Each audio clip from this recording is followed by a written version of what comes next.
Here's a question to do with medicine. What is the ruling on homeopathy? A lot of sisters in our community practice it. Is there any evidence for it?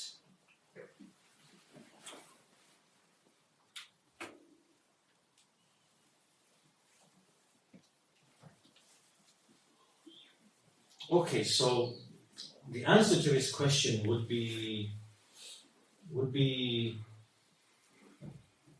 along the following lines. First of all, what Allah has created of the body and also of life or biological life is very complicated and has many different aspects and many layers. Right? What Allah has created of biological life, it's very complex, there are many layers and there are many aspects. And the creation over many, many centuries or many thousands of years, they have tried to look at the body, and often they theorize and they try to gain a working knowledge of how they think the body is functioning. And on top of that, they then have medical systems. Right? And so mankind has differed tremendously in these types of issues. And the body itself, there's different elements to the body. There are chemical reactions, chemical pathways, biochemical pathways. And this is what modern medicine largely looks at, the modern medicine of the 20th century, which is really the allopathic medicine. It is the Rockefeller medicine, right, of synthetic drugs. And, it's on the basis of it's all premised upon war and attack, and so we have like anti-this, anti-that, antiviral, antifungal, antibiotic, anti-this, whatever, and it has a certain model that has a lot of theory behind it, and this is the predominant model of medicine. It wasn't always like this before the 20th century. Before the 20th century, most medicine in Europe was actually homeopathic. Right? In the continent, in Germany, and other places, most medicine was actually homeopathic, it was naturopathic, it was built upon certain understanding that the body is a complete and perfect system that is self-regulating, self-healing, self-coordinating, and any illnesses that arise, they are because of violations in diet and conduct and behavior and exposure. Right? And the body then reacts trying to correct its course, and in that process the body has symptoms, right? The symptoms are not the disease. The symptoms are a sign of the body undergoing a correction mechanism. So the understanding of all medicine prior to the 20th century is that we basically try to aid and support the body in doing what it is trying to do, and not to fight against the body to suppress what it is trying to do. That's what all of medicine pretty much used to be in all civilizations and in all of history. And homeopathy was a major form of medicine prior to the Rockefeller takeover and monopolization and corporatization of medicine in the 20th century. Now, how does homeopathy work? Well, remember I said to you at the beginning that there are different aspects of looking at the body, right? And one way is to look purely chemical reactions.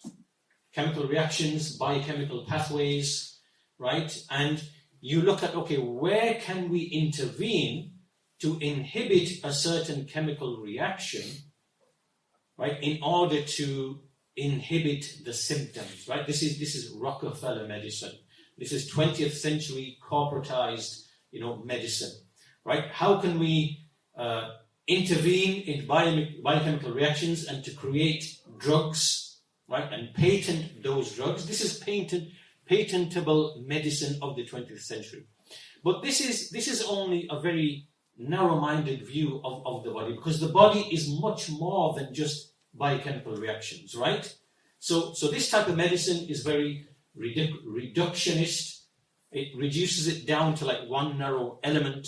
It is very materialistic, and it ignores many other things, right? So the other things that make up the body, for example, in the body, everything, actually every organ, actually has frequencies and vibrations, right? And they are detectable and known. The brain has frequencies, vibrations, your organs, your liver, everything has an actual frequency and a vibration, right? So this is an actual aspect of the body. The heart, there's a lot of electricity.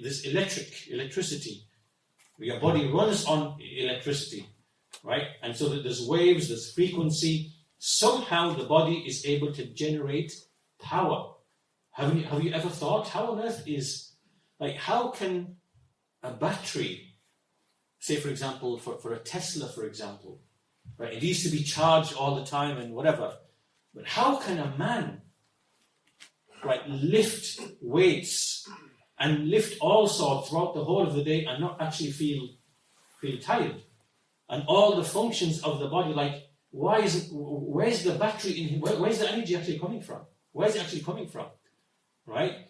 And so the modern science, it is missing a great deal as to how the body actually functions, because it ignores, at least in practice, many of these other aspects of the body. So here, frequency, vibration, and the electrical element in the body, that's one part of it. Even just the water itself.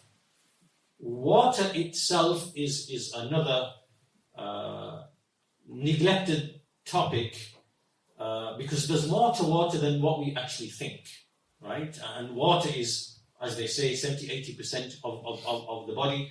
And they have like a very simplistic understanding of water. Likewise, the blood, right? My point being, then there's also the soul as well. There's also the soul. What about the soul in health and disease? So all of these things are not really incorporated holistically into medicine. What we see is one group over here focusing on like the biochemical reactions. Another group over there, for example, we see maybe the Chinese, they will have this issue of like the acupuncture is based upon nerve bundles in certain areas that are blocking the flow of the electrical flow of the body. So they will focus on those and correct those. Then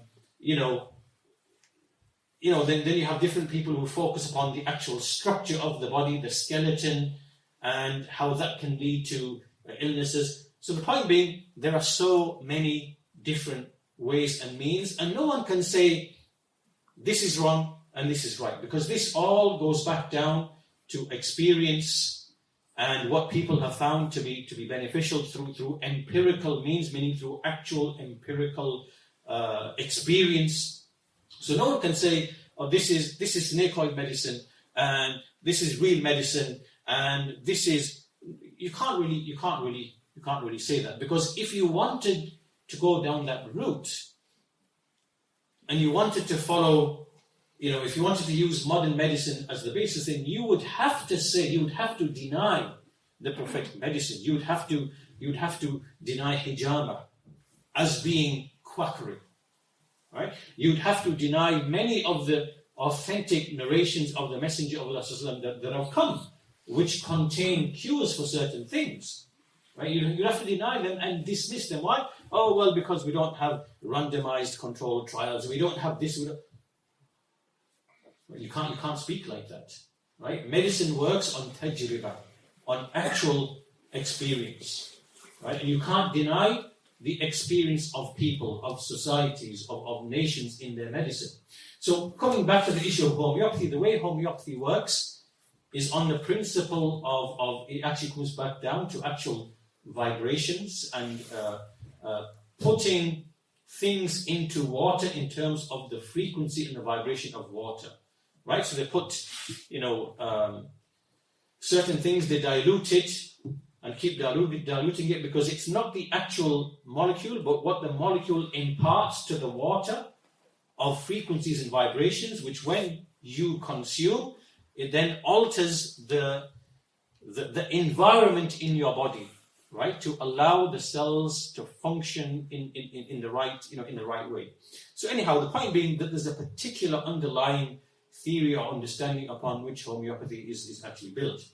And if you go back into the 19th century, before the takeover of medicine, you'll find that the majority of doctors, were actually into this type of medicine, of naturopathy and homeopathy, and which is, using good living, good diet as a foundation, and then using simple methods to facilitate the body's self-healing mechanisms, right? So as Ibn al-Qayyim said, the prophetic medicine is all about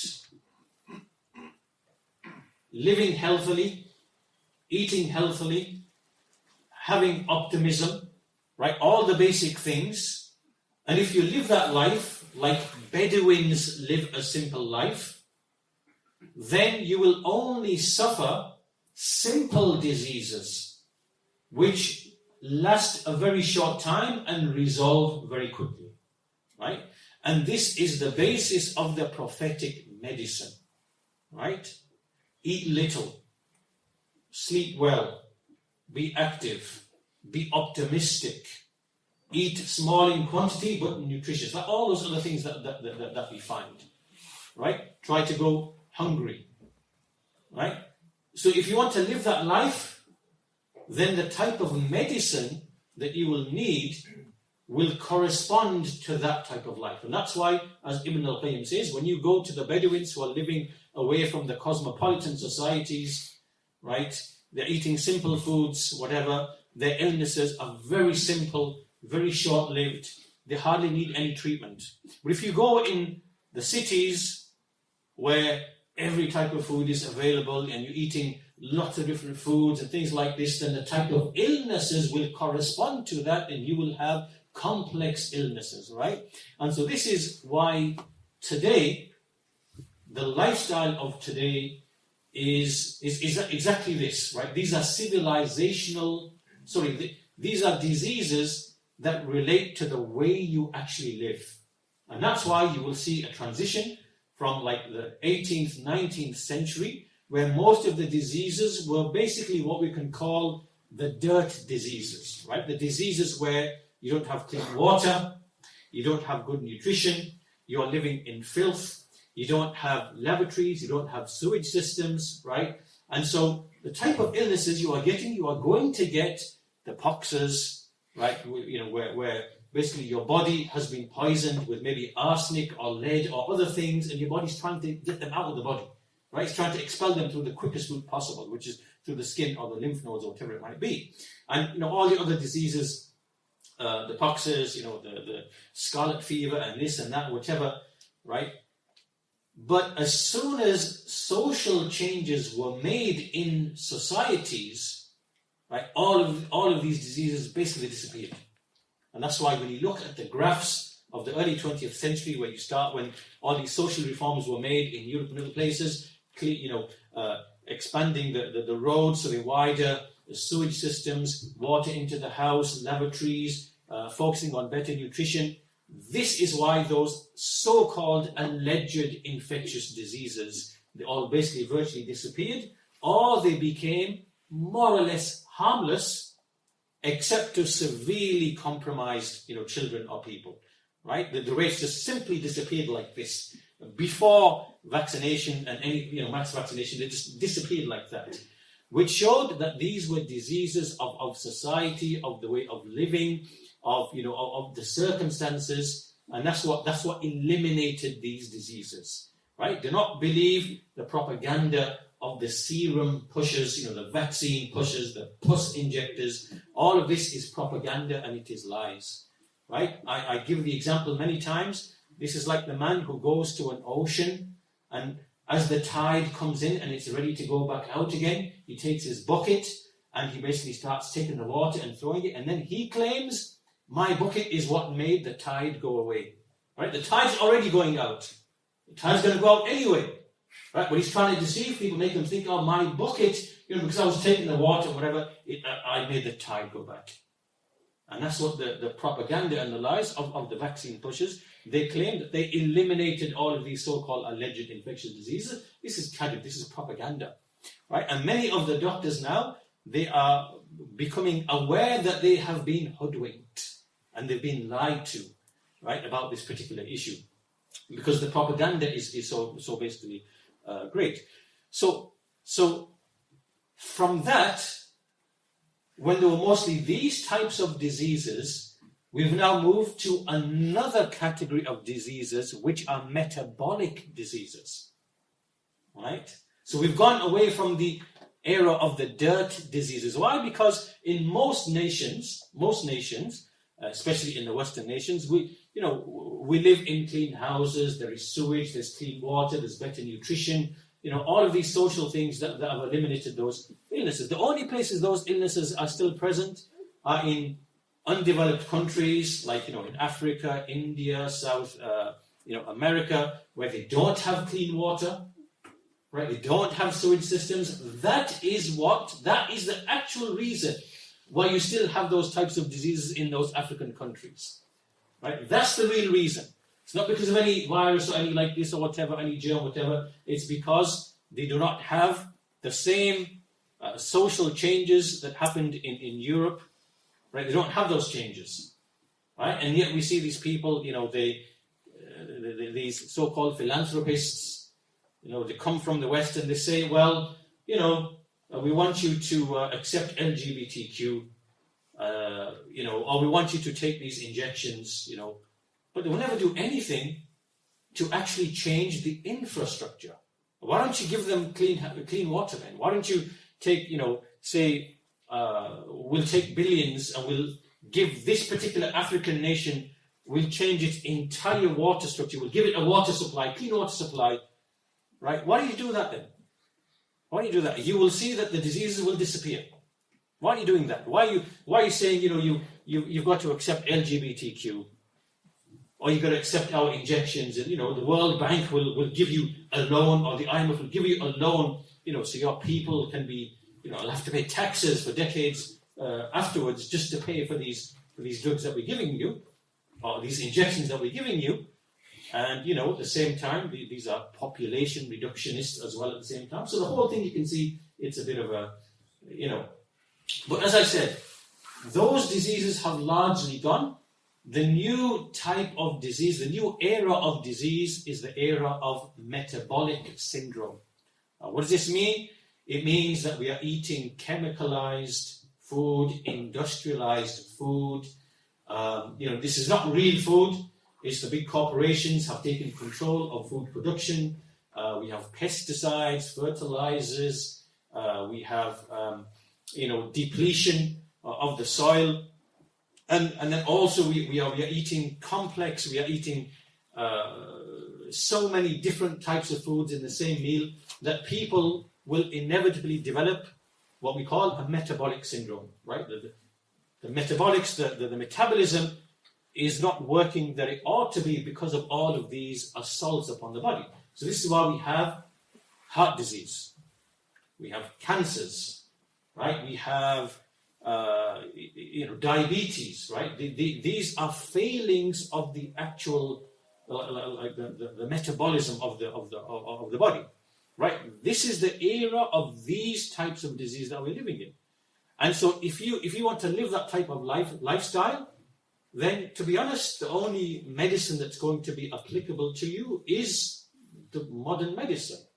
Like if you're eating chemicalized, industrialized, synthetic foods and pesticides and whatever, and that's poisoning your body, you're going to be prone to infections, what they call infections, right? It means that bacteria in your body, because your tissue is compromised and it's dying, then the bacteria are going to come to try and break that tissue down, right? And sometimes it can be so severe that unless you take antibiotics, you could actually die, right? So the medicine suits the lifestyle. And the prophetic medicine is all about living a simple, healthy life. And when you have illnesses or ailments, you will only need a very simple treatment. Right? Simple things will work for you and benefit you. Honey mixed in a glass of water. Right? Ajwa dates in the morning.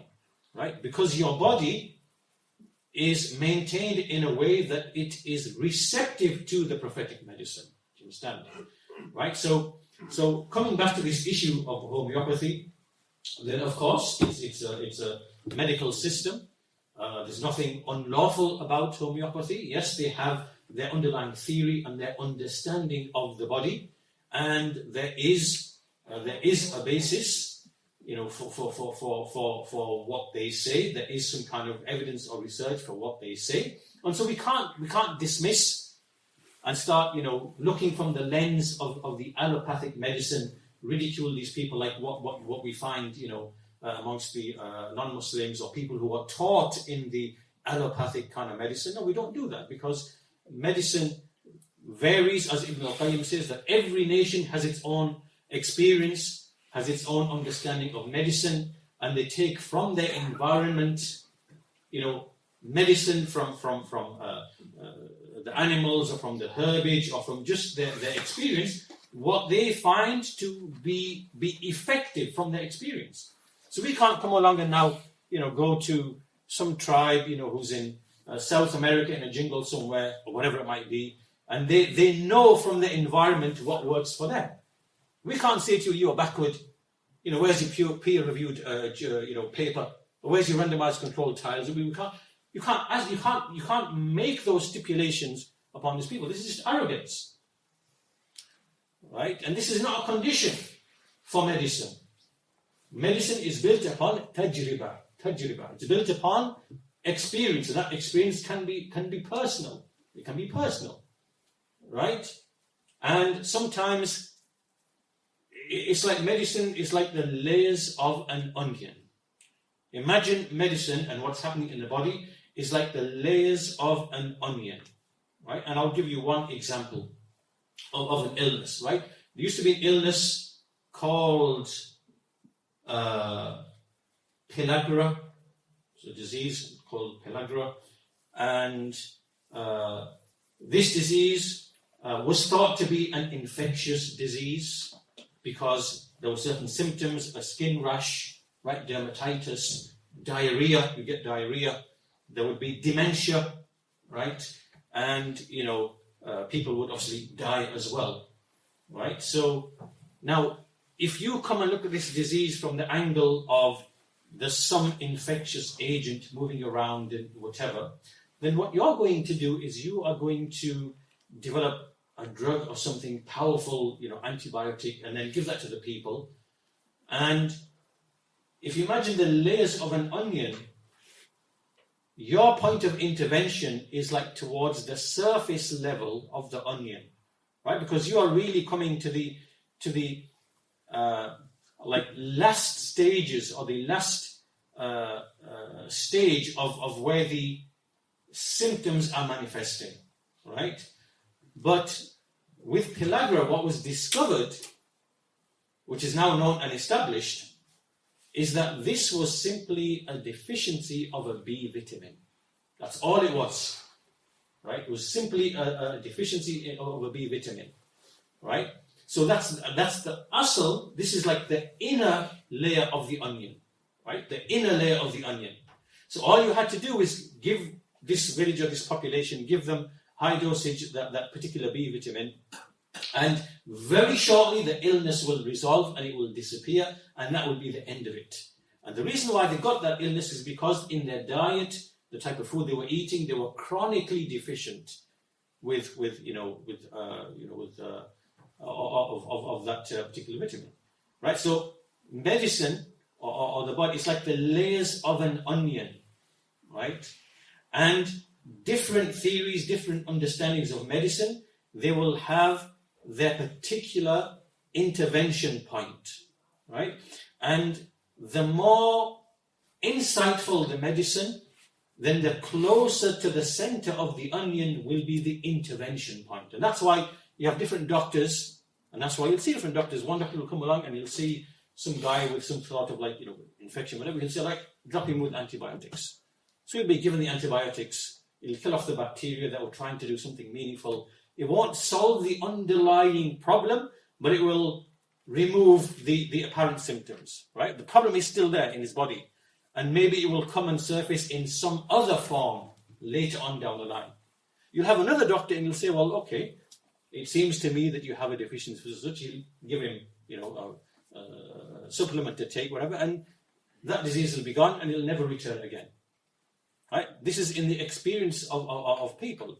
So my point being that we can't, like this question is about homeopathy, and we can't look through the lens of modern allopathic medicine and just dismiss everything, because then you'd have to take the same approach towards the sunnah of the Messenger of Allah. You'd have to do that, right?